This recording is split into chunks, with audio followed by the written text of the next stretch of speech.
March 3 ಮಂಗಳವಾರ ಚಂದ್ರಗ್ರಹಣ ಸಂಭವಿಸ್ತಾ ಇದೆ. ಈ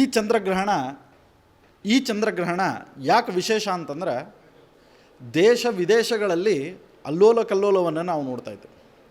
ಜಗತ್ತಿನ ಒಂದು ಭೂಭಾಗ ಅಳಿದು ಹೋಗುವಂಥ ಪರಿಸ್ಥಿತಿಗೆ ಬಂದಿದೆ. ಹಾಗಿದ್ದರೆ ಗ್ರಹಣದ ಕಾಲ ಮತ್ತು ಧರ್ಮದ ಸೂಕ್ಷ್ಮತೆಯನ್ನು ನಾವು ಅರ್ಥ ಮಾಡ್ಕೊಳ್ಬೇಕು. ಗ್ರಹಣ ಎಷ್ಟು ಇಂಪ್ಯಾಕ್ಟ್ ಬೀಳ್ತದ ಅಂತ ಕೇಳೋರಿಗೆ ಈ ಬಾರಿ ಕಣ್ಮುಂದೆಯೇ ಇರಾನ್, ಇಸ್ರೇಲ್ ಮತ್ತು ಉಳಿದ ದೇಶಗಳ ಒಂದು ಯುದ್ಧ ಪ್ರತ್ಯಕ್ಷ ಸಾಕ್ಷಿ. ಗ್ರಹಣದಿಂದ ಏನೆಲ್ಲ ಅನಾಹುತಗಳಾಗ್ಬೋದು, ಗ್ರಹಣದಿಂದ ಎಷ್ಟು ಮನುಷ್ಯನ ಮೇಲೆ ಪ್ರಭಾವ ಬೀರ್ಲಿಕ್ಕೆ ಸಾಧ್ಯ ಅಂತನ್ನೋದು ಇದೇ ಪ್ರತ್ಯಕ್ಷ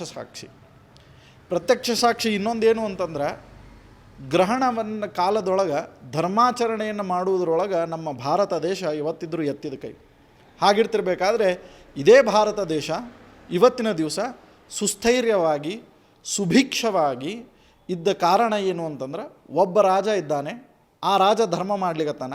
ಸೊ ಆ ರಾಜ ಧರ್ಮ ಮಾಡ್ಲಿಕ್ಕತ್ತಿದ್ದಕ್ಕೆ ಯಥಾ ರಾಜ ತಥಾ ಪ್ರಜಾ ಅಂತನೋ ಹಂಗೆ ಧರ್ಮಿಷ್ಠರಾದಂತಹ ರಾಜ ಇದ್ದಿದ್ದಕ್ಕೆ ಧರ್ಮವನ್ನು ಜನರು ಮಾಡ್ತಾ ಇದ್ದಾರೆ.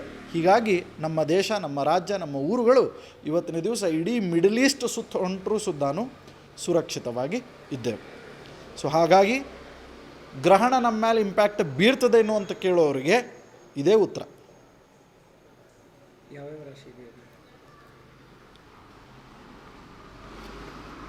ಇನ್ನು ಗ್ರಹಣ ಫಲ ಅಂಥೇಳಿ ಬಂದಾಗ ಗ್ರಹಣ ಫಲದೊಳಗೆ ಹುಬ್ಬ ನಕ್ಷತ್ರ ಮತ್ತು ಸಿಂಹ ರಾಶಿಯಲ್ಲಿ ಈ ಗ್ರಹಣ ಸಂಭವಿಸ್ತಾ ಇದೆ. ಸೊ ಯಾವ ಸಮಯದೊಳಗೆ ಅಂದ್ರೆ ಸರಿಯಾಗಿ 6:29 ಪ್ರಾರಂಭವಾಗುವಂತಹ ಗ್ರಹಣ 6:47 ನಡೀತಿರಬೇಕಾದ್ರೆ ಇರುವಂತಹ ರಾಶಿ ನಕ್ಷತ್ರ ಹುಬ್ಬ ನಕ್ಷತ್ರ ಸಿಂಹರಾಶಿ. ಹೀಗಾಗಿ ಹುಬ್ಬ ನಕ್ಷತ್ರ ಸಿಂಹರಾಶಿಯವರಿಗೆ ವಿಶೇಷವಾಗಿ ಅನಿಷ್ಟ ಫಲವನ್ನು ಪಂಚಾಂಗ ತಿಳಿಸ್ಕೊಡ್ತಾ ಇದೆ.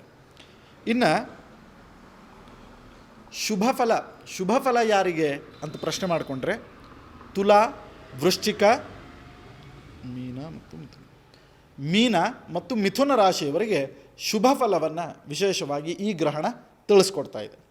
ಇನ್ನು ಮಿಶ್ರ ಫಲ ಅಂದರೆ 50-50, ಸೊ ಅರ್ಧ ಒಳಿತು ಅರ್ಧ ಕೆಡಕು ಅಂತನ್ನುವಂತಹ ಫಲವನ್ನು ಯಾವ ರಾಶಿಯವರು ಕೊಡ್ತಾ ಇದೆ ಅಂತ ಪ್ರಶ್ನೆ ಮಾಡಿಕೊಂಡ್ರೆ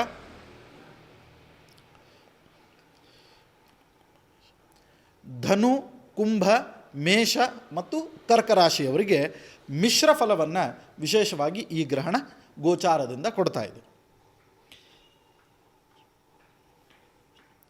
ಅಶುಭ ಫಲ ಯಾರಿಗೆ ಕೊಡ್ತಾ ಇದೆ ಅಂತ ಪ್ರಶ್ನೆ ಮಾಡಿಕೊಂಡ್ರೆ ಸಿಂಹ, ಕನ್ಯಾ, ಮಕರ ಮತ್ತು ವೃಷಭ ರಾಶಿಯವರಿಗೆ ಅಶುಭ ಫಲವನ್ನು ಈ ಗ್ರಹಣ ಹೇಳ್ತಾ ಇದೆ. ಗ್ರಹಣದ ಆಚರಣೆಯನ್ನು ಯಾರು ಮಾಡಬೇಕು, ಯಾರು ಮಾಡಬಾರ್ದು ಅಂತನ್ನುವಂಥ ಪ್ರಶ್ನೆ. ಗ್ರಹಣದ ಆಚರಣೆಯನ್ನು ಪ್ರತಿಯೊಬ್ಬರೂ ಕೂಡ ಮಾಡಲೇಬೇಕು. ಎಕ್ಸೆಪ್ಷನ್ ಯಾರಿಗೆ ಅಂತ ಪ್ರಶ್ನೆ ಮಾಡಿಕೊಂಡ್ರೆ ವಯಸ್ಸಾದವರಿಗೆ ಮತ್ತು ರೋಗಗ್ರಸ್ತರಾದವರಿಗೆ, ಸಣ್ಣ ಮಕ್ಕಳಿಗೆ ಮತ್ತು ವಯೋವೃದ್ಧರಿಗೆ ಮತ್ತು ವಿಶೇಷವಾಗಿ ಅನಿವಾರ್ಯವಾಗಿ ಟ್ರಾವೆಲ್ ಮಾಡುವಂಥವ್ರಿಗೆ, ಇಲ್ಲ ಈ ಸಮಯದೊಳಗೆ ನಾನು ಟ್ರಾವೆಲ್ ಮಾಡಲೇಬೇಕು, ಬೇರೆ ಆಪ್ಷನ್ ಇಲ್ಲ ಅಂತನ್ನೋರಿಗೆ ಮಾತ್ರ ಗ್ರಹಣದ ಆಚರಣೆಯೊಳಗೆ ಸ್ವಲ್ಪ ಅವರಿಗೆ ಎಕ್ಸ್ಕ್ಲೂಷನ್ ಇದೆ. ಇನ್ನು ಗ್ರಹಣ ಅಂಥೇಳಿ ಬಂದಾಗ ಏನನ್ನು ಮಾಡಬೇಕು, ಏನು ಮಾಡಬಾರ್ದು. ಫಸ್ಟ್ ಏನಪ್ಪ ತಯಾರಿ ಅಂತಂತಂದರೆ ದರ್ಭೆಗಳನ್ನು ನಿಮ್ಮ ಮನೆ ಎಲ್ಲ ಕಡೆಗೂ ಹಾಕ್ಕೊಳ್ರಿ. ಇದು ಫಸ್ಟು. ದರ್ಭೆ ಯಾಕೆ ಅಂತಂತಂದರೆ it is one of the best preservative. ಡೆಸ್ಮೋಟಾಕ್ಯಾ ಬಿಪಿನ್ನಾಟ ಅಂಥೇಳಿ ಅದಕ್ಕೊಂದು ಬೊಟನಿಕಲ್ ಆಗಿರ್ತಕ್ಕಂತಹ ಹೆಸರಿದೆ.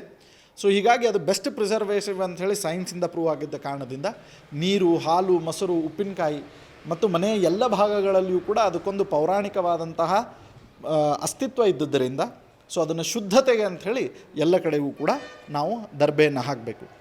ಸ್ನಾನ ಅಂಥೇಳಿ ಬಂದಾಗ 2 ಸ್ನಾನಗಳು ನಾವು ಮಾಡಬೇಕಾಗ್ತದೆ.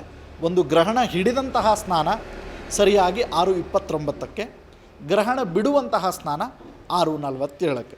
ಸೊ 6:20ರಿಂದ 6:47 ಏನು ಸಮಯ ಇದೆ, ಸೊ ಈ ಸಮಯದೊಳಗೆ ಪೂಜಾ, ಜಪ, ತಪ, ಧ್ಯಾನ, ಮನನ, ಪಾರಾಯಣ, ಪ್ರದಕ್ಷಿಣ, ನಮಸ್ಕಾರ ಇದೆಲ್ಲವನ್ನು ಕೂಡ ಅವಶ್ಯವಾಗಿ ಮಾಡ್ಬೋದು.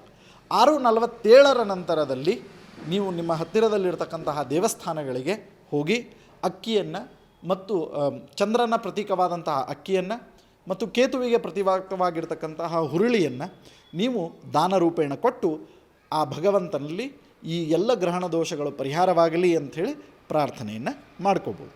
ನಿಮ್ಮೂರಿನಿಂದ ವಿಶ್ವ ಮಟ್ಟದವರೆಗೆ ರಾಜಕೀಯ, ಸಿನಿಮಾ, ಸ್ಪೋರ್ಟ್ಸ್ ಯಾವ ಸುದ್ದಿಯೂ ಮಿಸ್ ಆಗಲ್ಲ. ಬರೀ ಸುದ್ದಿಯಷ್ಟೇ ಅಲ್ಲ, ಜೊತೆಯಲ್ಲೇ ಇರುತ್ತೆ ವಿಶ್ಲೇಷಣೆ. ಗ್ಯಾರಂಟಿ ನ್ಯೂಸ್ನ ಸಬ್ಸ್ಕ್ರೈಬ್ ಮಾಡಿ, ಫಾಲೋ ಮಾಡಿ, ಕ್ಷಣ ಕ್ಷಣದ ಅಪ್ಡೇಟ್ಸ್ ಪಡೆಯಿರಿ.